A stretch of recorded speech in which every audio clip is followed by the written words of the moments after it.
What if I told you that breakfast being the most important meal of the day was wrong?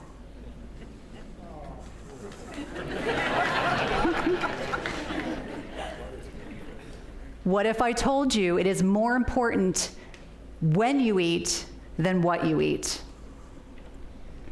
Perhaps much of the nutritional dogma that we've been raised with is now outdated, like snacking all day long and eating mini meals. Over the next few minutes, I plan to discuss with you what I believe to be the most profoundly transformational concept and strategy as it pertains to health and aging. Over the last 20 years as a nurse practitioner and a functional nutritionist, I've seen tremendous shifts in health and wellness. Escalating rates of obesity, diabetes, and cardiovascular disease, many of which are preventable. The choices we make in terms of nutrition are profoundly impactful on our health, more than most of us realize. During my training as a nurse practitioner many years ago, the dominant nutritional paradigm was exercise more, eat less. I have found this to be profoundly ineffective for most, if not all, of my female patients. The concept of calories in, calories out alone is just not effective.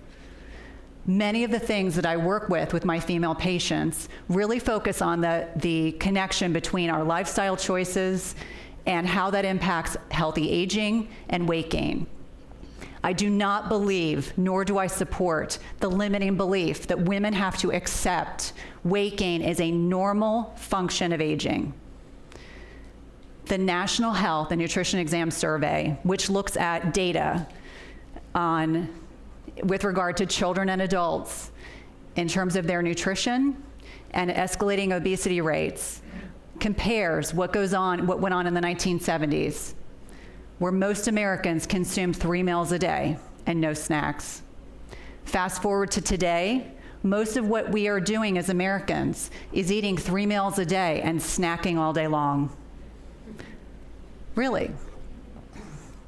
And so one of the things that starts to happen when healthcare providers are telling our patients that we need to eat all day long, it's wrong. Eating all day long overtaxes our pancreas and our digestive system. It overtaxes it so much that it cannot work properly. And if it cannot work properly, we cannot absorb our food or the nutrients in that food. Another really important distinction when it comes to meal frequency or how frequently we're eating is the debate over sugar burners versus fat burners. And when we're talking about that, a sugar burner is someone that consumes lots of carbohydrates and taps into glucose as their primary fuel source, which is incredibly inefficient. If you recognize these individuals, they are frequently hungry, they often get hangry, they have significant dips in their energy level. They struggle more with fat loss and they struggle more with their weight because insulin levels are high. Insulin is that fat storing hormone. So if levels remain high, we have more oxidative stress, we have more inflammation, and we struggle more with weight gain. In sharp contrast to this are fat burners. They tap into fat stores for energy. They have sustained energy. They are much more clear cognitively. They don't get hangry. It's easier for them to lose weight because they tap into those fat stores. They sleep better and they age more slowly. So meal timing and how frequently we are eating is absolutely crucial. Absolutely crucial. Let's talk about some statistics as they pertain to women and healthy aging. So we know 2/3 of women 40 to 50 years of age are overweight and more than half are obese. How do we proactively address this statistic without quick fixes? It makes me want to cry when my female patients would prefer I write them a prescription than work on changing their diet, more exercise, other lifestyle changes. Women in their 50s and 60s gain an average of 1.5 pounds per year. Per year, that's average. And some of this is attributable to things like hormonal fluctuations, women having less lean muscle mass than their male counterparts, sleep disturbances, and mood disorders. However, there are strategies we can use to help offset this. So folks, I want you to save your money on potions and powders and supplements that are not long-term solutions. I've got a better idea, and I'm going to tell you about it. I've got a better idea. There are lots of strategies that I use with my female patients, but none more powerful than intermittent fasting. Intermittent fasting can help fuel fat loss, as well as many other benefits that I'll talk more about in a second. But it also can improve interpersonal relationships and self-esteem. And for many women, this permits them, it's the magic bullet that allows them to gain back their former selves. Really powerful. And the really cool thing about intermittent fasting is it's free, it's flexible, and it's simple. You take nothing else away. Free, flexible, simple. So let's talk about intermittent fasting. It is the absence of food during a prescribed time period. You exist either in a fed or a fasted state. I'm sure for many of you, you had breakfast this morning. So when you eat, insulin is secreted by the pancreas to move sugar into the cells. We store the bulk of our sugar in our liver and our skeletal muscle. But when we exceed those storage sites, we store it as fat. When we're fasted, insulin levels are low, and we can tap into fat stores for energy. Free, flexible, simple. And so when we're talking about intermittent fasting, it's fairly simple. If you skip breakfast in the morning, you can reduce your caloric intake by 20 to 40%.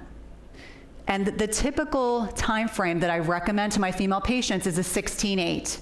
16 hours a day fasted with an 8-hour feeding window. I know that seems a little overwhelming at first, but I'll give you some strategies for how you go about doing that. So the 20 to 40% reduction in calories means that you can fuel fat loss. So what are some of the benefits other than fat loss?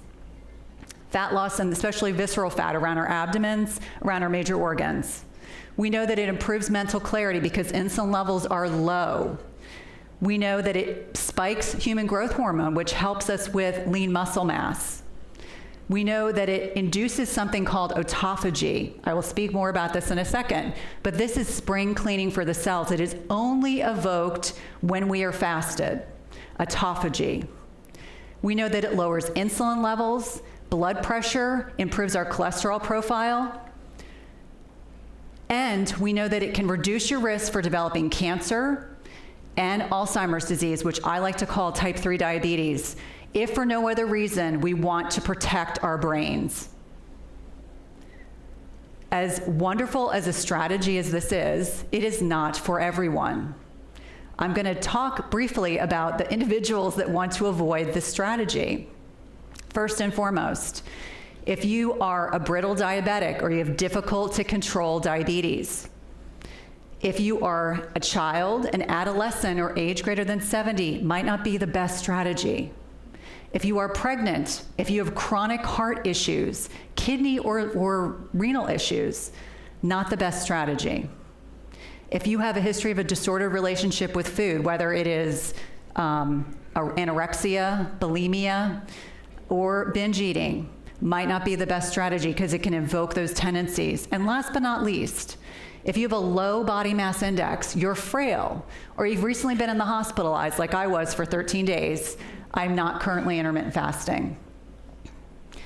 Now, everyone always asks, well, when you're fasting, we know we're not eating food, but you can absolutely consume things like filtered water, plain coffee, or tea. They will not break your fast. But when you're ready to eat, what do you eat? Now, I would be remiss if I did not mention that there are foods that are going to be more advantageous for you to consume when you're ready to break your fast.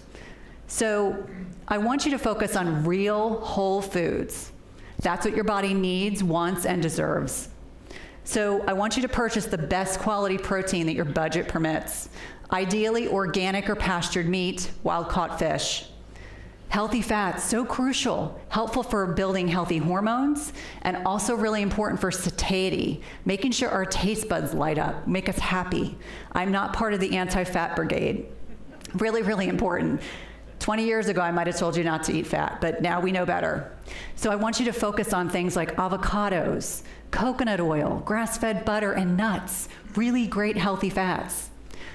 Unprocessed carbohydrates. Ladies, absolutely crucial. If you're in perimenopause, the 5 to 7 years before menopause, or you're in menopause, quality and quantity are crucial.